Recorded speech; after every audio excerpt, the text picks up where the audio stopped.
ओम सहना भवतु सहनौ भुनक्तु सह वीर्यं करवावहै तेजस्विनावधीतमस्तु मा विद्विषावहै। ओम शांति शांति शांति। गुरुर्ब्रह्मा गुरुर्विष्णु गुरुर्देवो महेश्वरः गुरुर्साक्षात् परं ब्रह्म तस्मै श्री गुरुवे नमः। सद्गुरुदेव भगवान की जय, सच्चिदानंद भगवान की जय। हरिओम। हम लोगों ने समझा था कि अंतःकरण की वृत्ति के द्वारा रस्सी उपहित चेतन का ज्ञान हो जाता है, ठीक है ना। अंतःकरण की वृत्ति के द्वारा रस्सी उपहित चेतन का ज्ञान हो जाता है। तो जब रस्सी उपहित चेतन का ज्ञान हो जाता है तो उसके द्वारा जो सर्प का अध्यास हो रहा था, सर्प जो था, कल्पित सर्प दिखाई पड़ रहा था, सर्प के भ्रम की निवृत्ति हो जाती है। सर्प के भ्रम की निवृत्ति हो जाती है, ये बात हम लोग ने समझ लिया है। अब आज दूसरा शंका पूर्व पक्षी उसके आगे की उठा रहे हैं। कहते हैं कि ठीक है, जो रस्सी उपहित चेतन का ज्ञान हुआ, ये यहाँ पर आप लोगों को ध्यान में है ना, यहाँ पे दिख रहा है बोर्ड, रस्सी उपहित चेतन का ज्ञान हुआ तो इसके कारण सर्प की निवृत्ति हो गई, ये बात तो समझ में आती है। लेकिन फिर भी जो सर्प ज्ञान हुआ था, जो सर्प ज्ञान, उसकी निवृत्ति तो नहीं होगी। क्यों? क्योंकि जो सर्प ज्ञान है, सर्प ज्ञान का अधिष्ठान, सर्प ज्ञान का अधिष्ठान कौन था? वृत्ति उपहित चेतन है। समझ गए? सर्प ज्ञान का अधिष्ठान कौन हुआ? वृत्ति उपहित चेतन है। तो यहाँ पर ही जो सर्प ज्ञान हुआ है, तो सर्प ज्ञान का अधिष्ठान तो वृत्ति उपहित चेतन है, ठीक है। तो वो वृत्ति उपहित चेतन का तो ज्ञान हुआ नहीं है, हमको ज्ञान हुआ है रस्सी उपहित चेतन का, रस्सी के अधिष्ठान चेतन का ज्ञान हुआ है, तो उसके द्वारा सर्प की निवृत्ति हो गई। पर सर्प ज्ञान की निवृत्ति कैसे हुई? सर्प का ज्ञान तो अभी दिखना है, होना ही चाहिए, ये उनका प्रश्न है। तो यहाँ पर इस प्रश्न के उत्तर देने के लिए इसका उत्तर दो प्रकार से दिया गया है, वो उत्तर आज हम पढ़ेंगे, वो आप लोग थोड़ा ध्यान से समझेंगे। क्या कह रहे हैं कि जो अंक देखिए 138, 137 कल हमने पढ़ लिए थे, 138 पढ़ लिया था, आज चलना है अंक 139। अंक 139 में यहाँ पर ये शंका की है कि रज्जु ज्ञान से सर्प ज्ञान की निवृत्ति नहीं बन सकती।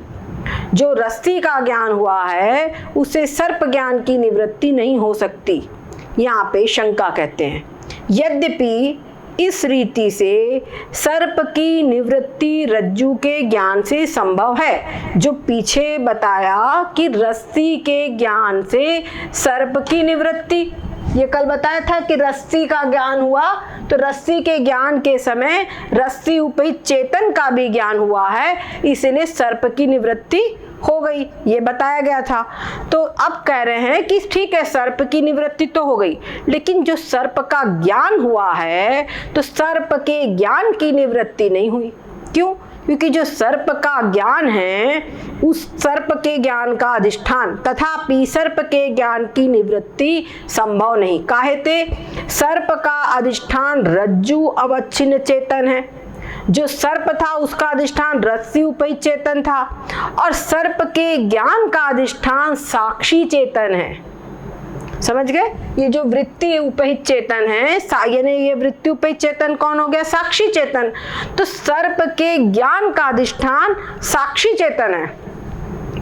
तो अभी याते रज्जु का ज्ञान हुए ते भी सर्प ज्ञान का अधिष्ठान साक्षी चेतन अज्ञात है। अभी रस्सी उपहित चेतन का ज्ञान हुआ, लेकिन साक्षी चेतन का ज्ञान कहाँ हुआ? साक्षी चेतन है, जो वृत्ति उपहित चेतन है, उसका ज्ञान कहाँ हुआ? इसलिए सर्प ज्ञान की निवृत्ति नहीं हो सकती, किंतु ज्ञात अधिष्ठान में ही कल्पित की निवृत्ति होते हैं, ये नियम है। और अज्ञात अधिष्ठान में कल्पित की निवृत्ति होती नहीं। अगर अज्ञात अधिष्ठान है, अगर अधिष्ठान का ज्ञान नहीं हुआ तो कल्पित की निवृत्ति नहीं हो सकती। जब अधिष्ठान का ज्ञान होगा तभी कल्पित की निवृत्ति हो सकती है।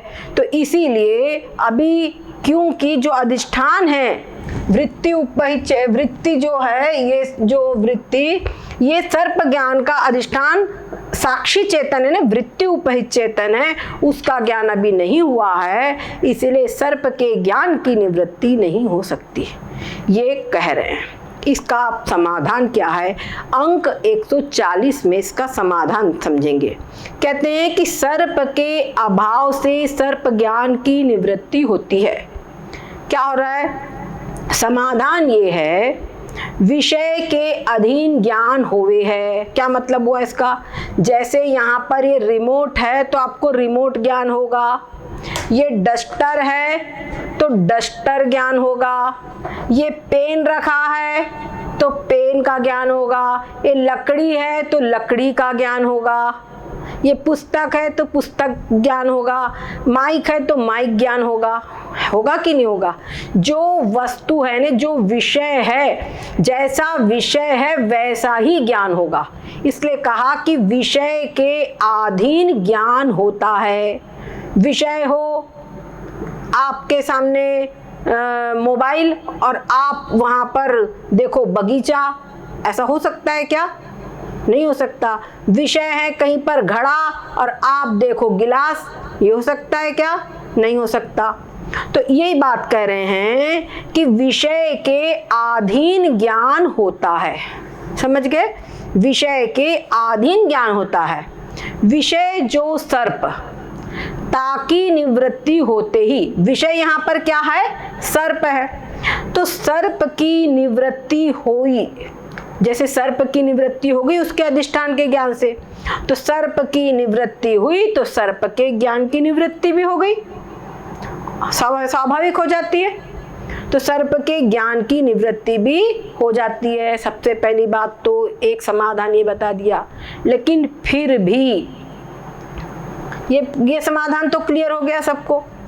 फिर भी अगर जो आप ऐसे कहो, अगर मान लो आपको इसे संतुष्टि नहीं हो रही है, पूर्व पक्षी को कह रहे हैं कि अगर आपको इससे संतुष्टि नहीं हो रही है और आप अगर ऐसे कहो कि कल्पित की निवृत्ति अधिष्ठान ज्ञान बिना नहीं होती और सर्प का ज्ञान भी कल्पित है और उसका अधिष्ठान साक्षी चेतन है, आप ये कहो कि वेदांत का सिद्धांत है।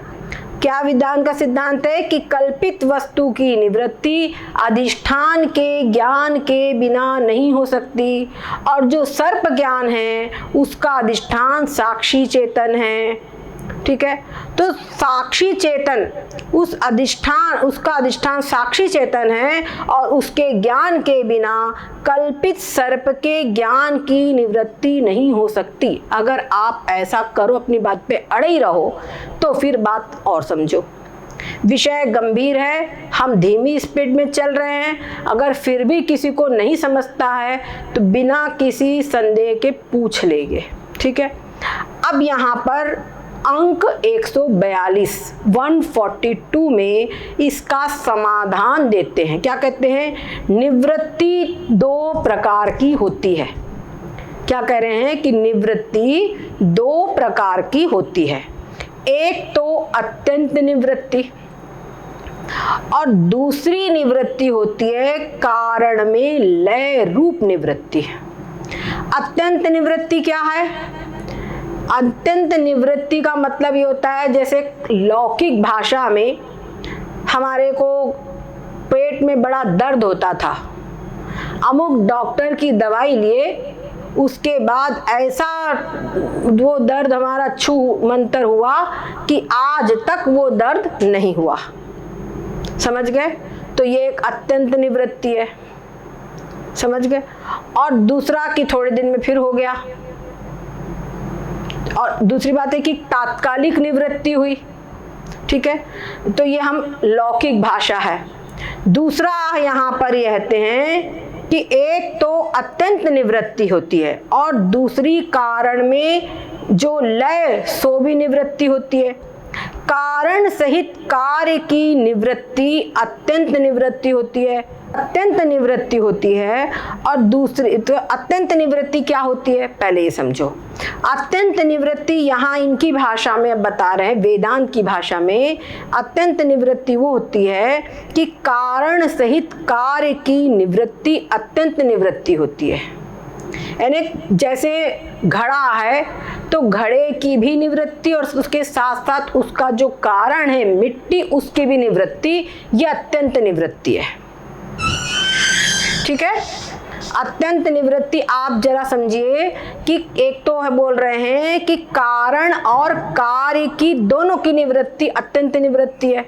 तो कारण यानी कि जैसे मिट्टी ये कारण है और जो घड़ा है वो कार्य है, तो घड़े की भी निवृत्ति और मिट्टी की भी निवृत्ति, यानी कारण की और कार्य की दोनों की, मिट्टी की और घड़े की दोनों की निवृत्ति जो होती है वो अत्यंत निवृत्ति है। कि अब जब मिट्टी नहीं रही तो अब घड़ा दोबारा कैसे बनेगा। और दूसरे प्रकार की निवृत्ति है कि वो जो घड़ा है वो टूट गया, वो मिट्टी में लय हो गया, समझ गए। घड़ा टूट गया और टूटा हुआ जो घड़ा है वो मिट्टी में समा गया। घड़ा टूटने के बाद क्या हुआ, मिट्टी हो गया। तो मिट्टी में घड़े का कार्य का कारण में जो लीन हो जाना है वो हुई कारण में लय रूप निवृत्ति, दूसरे नंबर वाली निवृत्ति।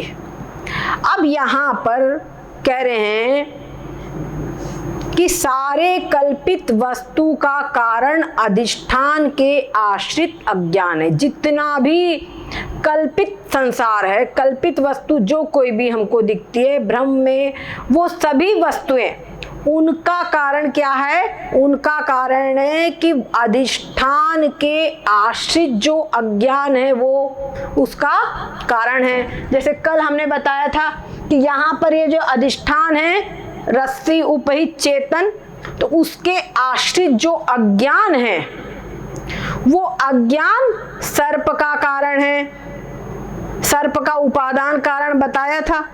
ऐसे ही सब जगह पर जहां कहीं भी कल्पित वस्तु दिखाई देती है, जहां कहीं भी कोई भ्रम से वस्तु दिखाई दे रही है, जैसे स्वप्न दिख रहा है या हमको कोई मनोरथ अपने मनोराज्य में खो गए या जादूगर का तमाशा है, समझ गए ना। यहाँ सब कहीं पर जो अधिष्ठान के आश्रित अज्ञान है वो अज्ञान उस वस्तु का उपादान कारण यानी कारण होता है, ठीक है। ये बात क्लियर हो गई।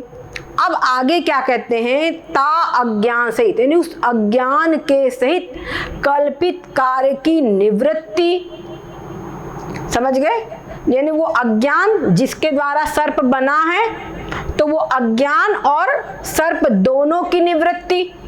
तो दोनों की निवृत्ति तो तभी होगी जब रस्सी उपहित चेतन का ज्ञान होगा, क्योंकि वो जो अज्ञान है, अज्ञान की निवृत्ति कब होगी। अज्ञान का मतलब क्या हुआ, नहीं जानता हूं, नहीं जानता हूं। वो जो चेतन है उपहित चेतन, रस्सी उपहित चेतन, उसको नहीं जानते हैं, तो वो नहीं जानना ही अज्ञान है। और उसको जान गया तो अज्ञान दूर होगा। और उसको जाने बिना अज्ञान दूर हो सकता है क्या, जाने बिना अज्ञान दूर हो सकता है क्या, मुंह से बोलो ना। नहीं हो सकता, जाने बिना अज्ञान दूर नहीं हो सकता। अज्ञान को दूर करने का एकमात्र उपाय है ज्ञान, ठीक है। तो अधिष्ठान, वो अज्ञान दूर कब होगा, जब अधिष्ठान का ज्ञान होगा, ठीक है। परंतु कारण में लय रूप जो निवृत्ति है, वो जो कारण में लय रूप जो निवृत्ति है, जो हमने बताया कि मिट्टी में घड़े का समा जाना, वो निवृत्ति अधिष्ठान के ज्ञान के बिना भी हो सकती है, समझ गए। केवल सर्प जो है वो अज्ञान में समा गया, इतनी निवृत्ति जो है वो अधिष्ठान के ज्ञान के बिना भी हो सकती है, ठीक है। अब यहाँ पर ये क्लियर हुआ ना, अत्यंत निवृत्ति और कारण में लय रूप निवृत्ति, दो प्रकार की निवृत्ति है, इसको आपको मालूम होना चाहिए। अब उसके बाद में आगे कहते हैं, जैसे कि सुषुप्ति अवस्था है। सुषुप्ति अवस्था है नहीं, गहरी नींद की अवस्था, और प्रलय काल। प्रलय काल में क्या होता है कि सभी पदार्थों का अज्ञान में लय हो जाता है। सुषुप्ति अवस्था जो गहरी नींद होती, सारा संसार का लय हो जाता है। सुषुप्ति अवस्था में क्या रह जाता है, बोलते हैं ऐसे सुख से सोया कि कुछ भी नहीं जाना।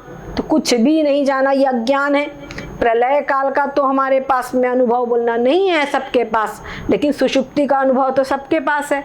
तो सुषुप्ति में क्या होता है, कुछ भी नहीं जाना। कुछ भी नहीं जाना ना, आसपास का जो कुछ भी है, घर, यहाँ तक कि जिस बिस्तर पे सोए हैं, जो चादर ओढ़े हैं, कुछ भी नहीं पता। शरीर में कहीं दर्द है वो भी नहीं पता। पता है, कुछ नहीं पता। तो सब कुछ जो कार्य है, ये अज्ञान का ही कार्य है, सारा संसार, ये सब कुछ अज्ञान में लय हो जाता है। ये सब कुछ अज्ञान में लय हो जाता है, इस सब का पता नहीं होता। और जो प्रलय काल होता है, प्रलय काल में भी सारा का सारा संसार जो कुछ है वो अज्ञान में लय हो जाता है। तो इन दोनों समय पर अधिष्ठान का ज्ञान होता है क्या? अधिष्ठान कौन है? मैं आत्मा। सुषुप्ति अवस्था का अधिष्ठान कौन है? मैं आत्मा। तभी तो बोलते हैं आनंद की अनुभूति हो रही है, लेकिन उस अधिष्ठान का, मुझ आत्मा का ज्ञान वहां नहीं होता। ऐसे ही प्रलय काल में भी जो चैतन्य आत्मा है, ब्रह्म सच्चिदानंद, सब सदा संसार का अधिष्ठान, उसका ज्ञान नहीं होता। वहां पर तहां सर्व पदार्थ के लय में निमित्त, वहां सर्व पदार्थ के लय का निमित्त क्या बनता है कि भोग के सम्मुख कर्म का अभाव। देखो, हम लोग जो भी जीवों की जो प्रवृत्ति होती है वो उनके कर्म फल के भोग के अनुसार होती है। आप देखिए, सेब शिमला में बहुत होते हैं, शिमला में सेब फल बहुत होते हैं, और वहां से पैक होते हैं, पेटियों में भरे जाते हैं, और कहाँ पहुंचते हैं? बम्बई, दिल्ली, कहाँ कहाँ नहीं पहुंचते, नागपुर, गोंदिया, कहाँ कहाँ नहीं पहुंचते, सब जगह, पूरे महाराष्ट्र, मध्य प्रदेश, छत्तीसगढ़, सब कहीं पहुंच जाते हैं। तो क्या होता है, जिस जिस जीव के भाग का वो फल होता है वहां तक पहुंच जाता है। और अपने भाग्य का नहीं हुआ तो अपने कमरे में आप ला करके रखो, वो फल सड़ जाएगा। आप सोचते रहेंगे अभी खाएंगे, अभी खाएंगे, अभी खाएंगे, और फल सड़ जाएगा, और जिस जीव के भाग्य का है वहां तक पहुंच जाएगा वो। समझ गए? जिस जीव के भाग का होगा वहां तक पहुंच जाएगा। परंतु जो सुषुप्ति अवस्था होती है उस समय पर ऐसा कोई फल नहीं होता कि उस जीव को मिले। समझ गए? तो उस सुषुप्ति अवस्था उसके उस समय पर हो जाती है, और वहां कोई कर्म का अभाव होता है, इसलिए सुषुप्ति अवस्था की प्राप्ति होती है। उसी प्रकार अधिष्ठान साक्षी के ज्ञान बिना ही यहाँ पर क्या कर रहे हैं कि वो सब जो सुषुप्ति अवस्था में जो लय होता है वो वहाँ अधिष्ठान के ज्ञान के बिना ही सब कुछ लय हो जाता है, सबका अभाव हो जाता है, सबकी निवृत्ति हो जाती है। उसी प्रकार से यहाँ पर भी अधिष्ठान जो साक्षी चेतन है उसके ज्ञान के बिना ही सर्प ज्ञान का लय होता है। समझ गए? दो बातें बताई, या तो ये समझो कि विषय का अभाव हुआ तो विषय के ज्ञान का भी अभाव हो गया, सीधी सी बात तो ये है। लेकिन फिर भी तुम नहीं मानते हो तो ये भी बात समझ लीजिए कि जैसे कारण में लय रूप निवृत्ति हो जाती है अधिष्ठान के ज्ञान के बिना, वैसी सर्प ज्ञान की निवृत्ति भी वहां पर हो जाती है अधिष्ठान के ज्ञान के बिना ही। क्लियर हो गई बात? वहां सर्प ज्ञान का विषय जो सर्पता का अभाव सर्प ज्ञान के लय में निमित्त है। ठीक है, वहां निमित्त क्या है? सर्प ज्ञान का विषय जो सर्प है, जैसे वहां पर होता है कर्म का अभाव, सुषुप्ति अवस्था के लिए बताया कि कर्म का अभाव वहां निमित्त है। कारण में कार्य की लय रूप निवृत्ति के लिए, वैसे यहाँ पे सर्प का अभाव निमित्त है सर्प के ज्ञान के अभाव के लिए। समझ में आई बात? टेढ़ी तो नहीं लगी? है टेढ़ी, मगर आपको समझ में आई तो सीधी बोलिए। सारे धागे उलझ गए। हाँ, सब धागे उलझ गए। कोई बात नहीं, सुलझाओ धीरे धीरे। ये धागे सुलझाओगे ना तो जो हृदय के अंदर में गांठ है, जड़ चेतन की ग्रंथि पर गई, उसको सुलझाना है। समझ गए? वो सुलझ जाएगी। आपने बताया गट और माटी, वो तो दोनों कैसे हो जाते हैं, वो समझ में नहीं आया। क्या क्या फिर से बोलिए। अत्यंत निवृत्ति में जो आपने बताया गट, हाँ, मिट्टी दोनों जो निवृत्त हो जाती है, तो मिट्टी कैसे निवृत्त हो जाती है? वो तो पड़ी रहेगी। वो पड़ी रहेगी, लेकिन जब आप सुषुप्ति अवस्था में गए तो वो मिट्टी रहती है क्या? नहीं। ऐसे ही जब ब्रह्म ज्ञान होता है तो ब्रह्म ज्ञान से वो मिट्टी की भी निवृत्ति हो जाती है। समझ गए? ठीक है। समझ में आ गया तो हम आगे चले, और नहीं तो आप लोग बताइए जैसा। इसी का थोड़ा सा अंश और है, हम सोचते वहां तक पहुंच जाए। ठीक है, चले चले आगे। हाँ कि नहीं? चले ना? सद्गुरुदेव भगवान की जय हो। देखिए, ये कहते हैं कि वेदांत को पढ़ने से बुद्धि सूक्ष्म होती है।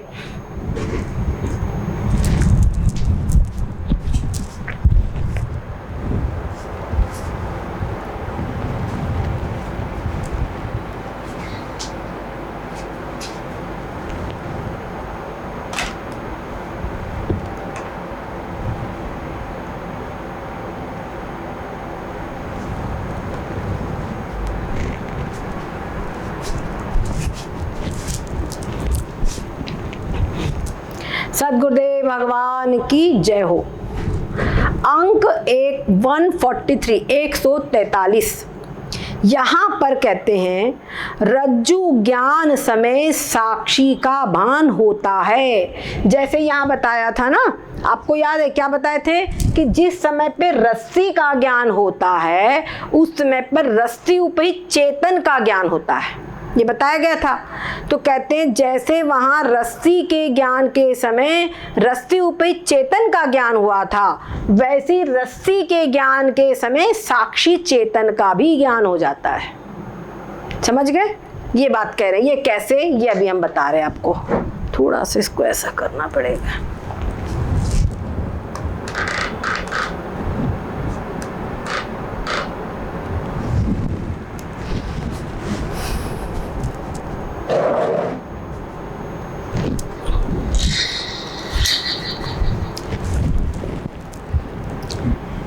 यहाँ पर आप लोगों ने देखा है, पढ़ा है, समझा है। क्या बताया था हमने यहाँ पर कि जिस समय पर ये अंतःकरण की वृत्ति, क्या बता रहे हैं, ये जो अंतःकरण की वृत्ति नेत्र के द्वारा निकलती है बाहर, ठीक है, बाहर निकलती है और ये रस्सी तक जाती है, तो क्या करती, रस्सी के ऊपर एक आवरण रहता है, अज्ञान का आवरण। और ये आवरण जितनी भी संसार के जितने भी पदार्थ है सबके ऊपर एक आवरण रहता है। उस आवरण को कहा जाता है तूला विद्या। क्या कहा जाता है? तूला विद्या। वो तूला विद्या का आवरण सब वस्तुओं पर रहता है। वो तूला विद्या का जो आवरण है उसको ये अंतःकरण की वृत्ति क्या करती, भंग कर देती है और इस रस्सी के आकार की हो जाती है। समझ गए? रस्सी के आकार की हो जाती है। तब ये जो वृत्ति है जब ये रस्सी के आकार की हो गई तो क्या होगा, जैसे कि सपोज करो एक नाली जा रही है, एक पाइप जा रहा है, उधर से दूसरा पाइप है, दोनों मिक्स हो गए परस्पर में, तो क्या होगा, उन दोनों में जो पानी है वो सब पूरा पारस्पर में मिक्स हो जाएगा, जो भी आइटम हो उसके अंदर में वो सब मिक्स हो जाएगा। ऐसे ही ये वृत्ति और ये रस्सी दोनों क्या हो गया, इसका आवरण भंग होकर के ये एक हो गया। हमने आपको बताया था कि ये जो अज्ञान का जो आवरण है ये रस्सी के ऊपर नहीं है, ये रस्सी के आश्रित नहीं है, ये है रस्सी उपहित चेतन के आश्रित है। ठीक है, रस्सी उपहित चेतन के आश्रित है। तो इस वृत्ति ने क्या किया, रस्सी उपहित चेतन का आवरण भंग किया। तो जिसका आवरण भंग होगा वही वस्तु तो उजागर होगी, समझ गए, जिसका आवरण भंग होगा वही वस्तु उजागर होगी। तो क्या हुआ कि वृत्ति और वो चेतन, यानी वृत्ति और ये रस्सी दोनों एक हो गए। ये वृत्ति एक उपाधि है और इधर रस्सी एक उपाधि है। ठीक है, दोनों उपाधियां एक हो गई। जब दोनों उपाधि हो गई तो दोनों के भीतर में जो चेतन है और ये चेतन चेतन क्या हो गए, एक हो गए। चेतन एक हो गए कि नहीं हो गए। अब जब अंतःकरण की वृत्ति ने इस आवरण को भंग किया तो क्या हुआ, अधिष्ठान ये अज्ञान का आवरण जो था ये चेतन के ऊपर आवरण था, रस्सी उपहित चेतन के ऊपर। वो रस्सी उपहित चेतन के ऊपर का आवरण भंग हुआ तो रस्सी उपहित चेतन प्रकाशित हो गई। ठीक है, रस्सी उपहित चेतन जो है वो क्या हो गया, प्रकाशित हो गया, उसका ज्ञान हो गया। यानी कि अब रस्सी उपहित चेतन और ये चेतन वृत्ति उपहित चेतन, वृत्ति उपहित चेतन यानी क्या है, साक्षी चेतन है। वृत्ति उपहित चेतन ही क्या है, साक्षी चेतन है।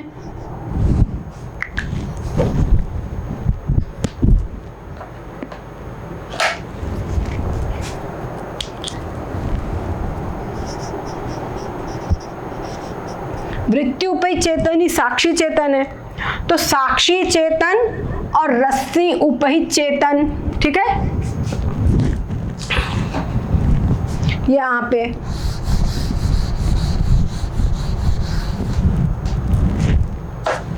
ये हुआ रस्सी उपहित चेतन और इधर पे ये वृत्ति उपहित चेतन और ये है रस्सी उपहित चेतन। ये दोनों चेतन क्या हो गए, यहाँ पर भी चेतन और ये चेतन एक हो गए। ठीक है, ये तो जो साक्षी चेतन और रस्सी उपहित चेतन,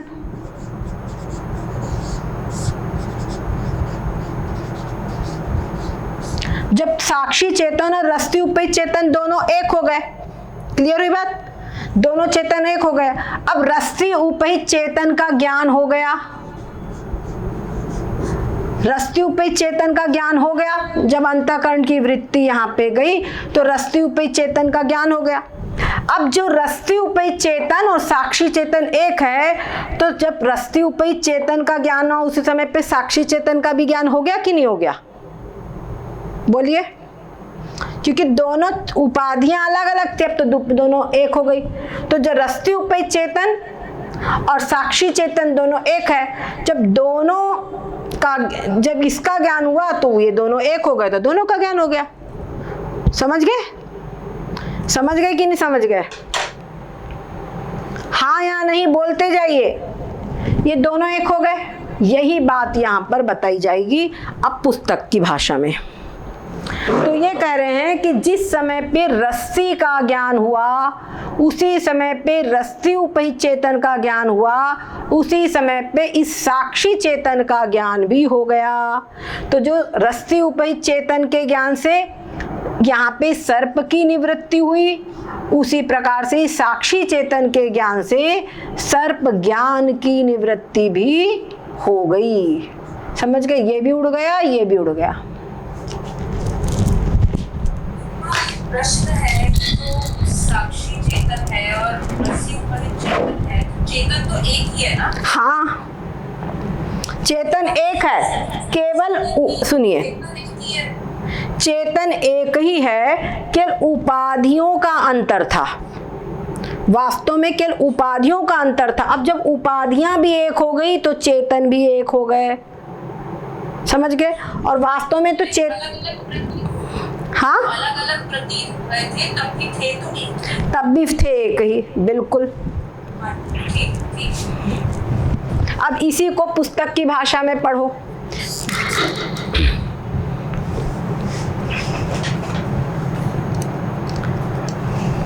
यहाँ पर एक 143 यहाँ पर कर रहे हैं, रज्जु ज्ञान समय साक्षी का भान होवे है। यानी जिस समय पे रस्सी का ज्ञान होता है, उसी समय पर साक्षी चेतन का भी भान होता है। क्या कह रहे हैं यहाँ? अथवा सर्प और ता का ज्ञान, यानी सर्प और उसका ज्ञान दोनों की निवृत्ति।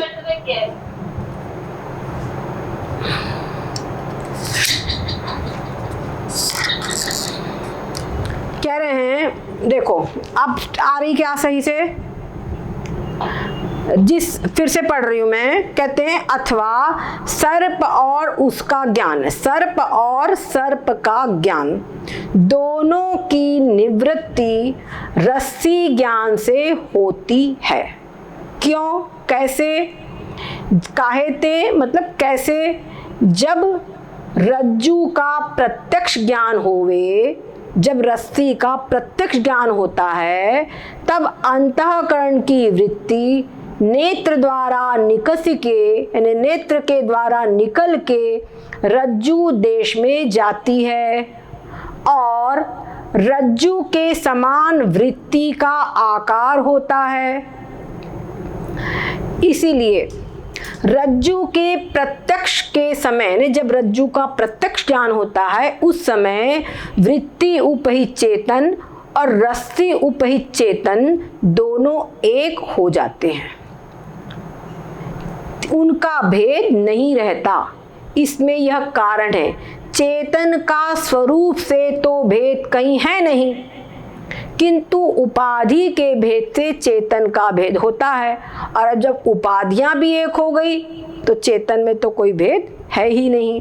वृत्ति उपहित चेतन और रस्सी उपहित चेतन का भेदक उपाधि वृत्ति और रस्सी है, वृत्ति और रज्जु है। सो वृत्ति और रज्जु भिन्न भिन्न देश में, भिन्न भिन्न स्थान में स्थित हो, तब तो उपाधि वाले चेतन का भेद हो। जब दोनों अलग अलग स्थान पर है, तब तो उपाधि वाले चेतन का भेद होगा।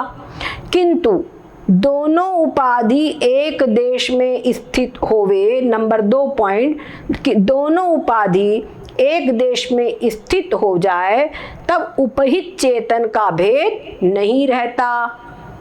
रहेगा क्या? नहीं रहेगा। इस प्रकार से रज्जु के यह वार्ता वेदांत परिभाषा आदि ग्रंथन में लिखी है।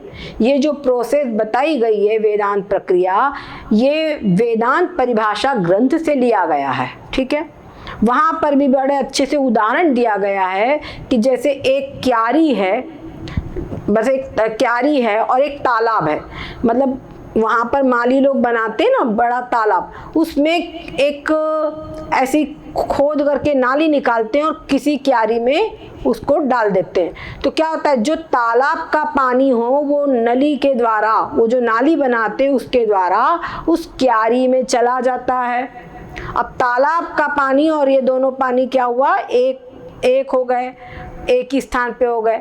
उसी प्रकार से जब अंतःकरण की वृत्ति रस्सी में जाती है तो क्या होता है कि अंदर में जो चीज है वो एक हो जाती है, तो वहां पर चेतन है, वो चेतन एक हो जाते हैं।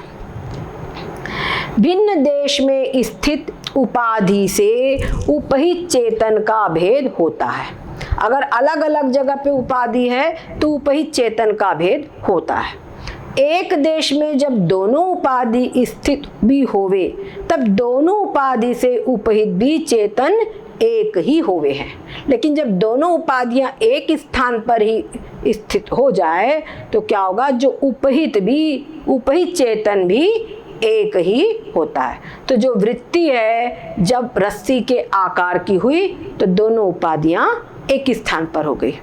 इस प्रकार से रज्जु के प्रत्यक्ष ज्ञान समय रज्जु उपहित चेतन और वृत्ति उपहित चेतन एक है। तहाँ साक्षी चेतन ही वृत्ति उपहित चेतन है।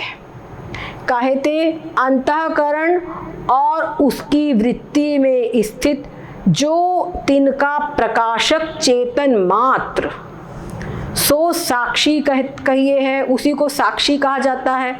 जो अंतःकरण को प्रकाशित करने वाला, उसकी वृत्ति को प्रकाशित करने वाला और आगे जो कुछ भी होगा उसको प्रकाशित करने वाला जो चेतन मात्र है, वही क्या है? वृत्ति उपहित चेतन या अंतःकरण उपहित चेतन, उसी को कहा जाता है साक्षी चेतन।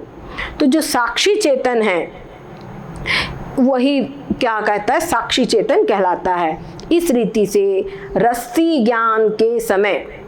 के ज्ञान के समय साक्षी चेतन और रस्सी उपहित चेतन का अभेद हो जाता है, दोनों एक हो जाते हैं और रस्सी उपहित चेतन का रस्सी ज्ञान से भान होता है। ठीक है, रस्सी उपहित चेतन, रस्सी उपहित जो चेतन है उसका रस्सी के ज्ञान से भान होता है और रज्जु उपहित चेतन से अभिन्न साक्षी का भी रज्जु ज्ञान से भान होता है।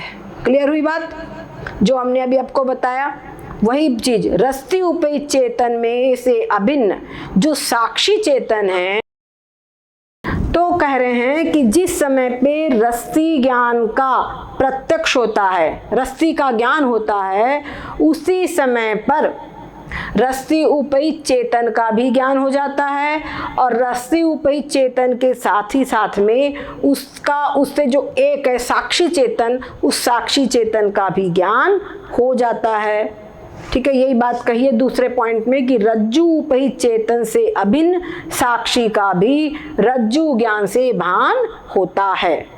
इस प्रकार से मतलब इस प्रकार से रज्जु ज्ञान समय अधिष्ठान साक्षी का भान होने से कल्पित सर्प ज्ञान की निवृत्ति संभव है। समझ गए क्या कह रहे हैं? रस्सी ज्ञान जिस समय होता है उसी समय पर अधिष्ठान साक्षी का भी भान हो जाता है, इसीलिए उसी समय पे कल्पित सर्प की निवृत्ति तो हुई थी, सर्प ज्ञान की भी निवृत्ति संभव है, सर्प के ज्ञान की भी निवृत्ति उसी समय पर हो जाती है। आज इतना ही। आप कहोगे भी तो आज के बाद अभी का मैं आगे नहीं चलाऊंगी, पर्याप्त तो सबके पास कोटा हो गया है। इसको खूब समझो, खूब गुनो, इसको हम पूछेंगे बारंबार। आप लोग इसको बोलने की प्रैक्टिस करो। जो रस्सी उपहित चेतन, उसके आश्रित अविद्या, उस अविद्या के तमोगुण अंश से सर्प बना, ऐसे सब बोलने की प्रैक्टिस करो। ये जो तरंग है, क्या समझे, इसी का काम अभी छठी तरंग में आएगा और इसी के द्वारा आपको समझ में आएगा कि सारा का सारा संसार स्वप्न की तरह मिथ्या कैसे है। इस सारा का सारा संसार, ये सब लोग कहते हैं कि तीनों काल में हुआ ही नहीं है, फिर भी दिखाई पड़ता है, तो कैसे बना है, कैसे दिख रहा है, ये सब चीज़ें इसी से आपको समझ में आएगी। इसीलिए ये पोर्शन थोड़ा कठिन है लेकिन बहुत महत्वपूर्ण है, इसको खूब ध्यान से आप लोग समझे। सद्गुरुदेव भगवान की जय हो।